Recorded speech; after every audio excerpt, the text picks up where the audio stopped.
असं म्हणतात की सावली आपली पाठ कधीही सोडत नाही. मात्र ही म्हण पूर्णतः खरी नाही. वर्षातून 2 दिवस असे येतात जेव्हा सावलीही आपली पाठ सोडते. याला शून्य सावली दिवस असं म्हणतात. आपल्याला माहिती आहे, पृथ्वी ही सूर्याभोवती फिरत असते, त्याचप्रमाणे ती स्वतःभोवती देखील फिरत असते, स्वतःच्या अक्षाभोवती. ज्या अक्षाभोवती ती फिरते तो अक्ष हा 23 अंश आणि 30 मिनिट साधारण अंदाजाने एवढ्या डिग्रीने कललेला आहे.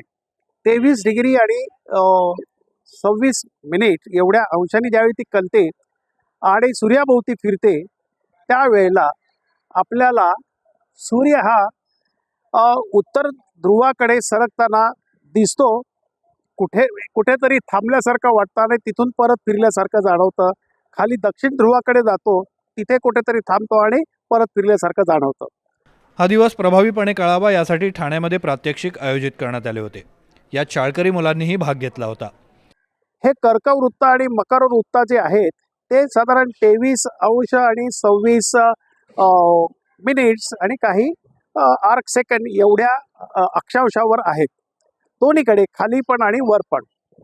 आणि या दोन ठिकाणावरनं ज्यावेळी हा सूर्य भ्रमण करत असतो, दक्षिणेकडनं उत्तरेकडे, उत्तरेकडनं दक्षिणेकडे, त्यावेळी ह्या मधल्या टप्प्यामध्ये, मधल्या भागामध्ये प्रत्येक ठिकाणी 2 वेळा शून्य सावली ही स्थिती येऊ शकते.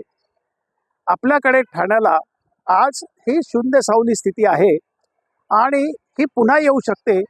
परंतु ज्यावेळी पुन्हा येईल त्यावेळेला ढगाळ वातावरण असेल आणि त्यामुळे आपल्याला ती शून्य सावली अनुभवता येणार नाही.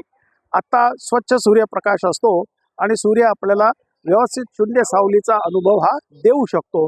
म्हणून आपण हे शून्य सावलीचा कार्यक्रम या ठिकाणी आयोजित केलेला आहे. आकाश निरभ्र असेल आणि आपण सूर्यप्रकाशात उभे असू तर आपली सावली दिसते. सूर्य पूर्वेला अथवा पश्चिमेला क्षितिजावर असतो तेव्हा सावली लांब पडलेली दिसते. वर्षातले 2 दिवस अशी खगोलीय स्थिती निर्माण होते तेव्हा काही काळासाठी सावली दिसत नाही. भाग्यश्री प्रधान आचार्य, NDTV मराठी.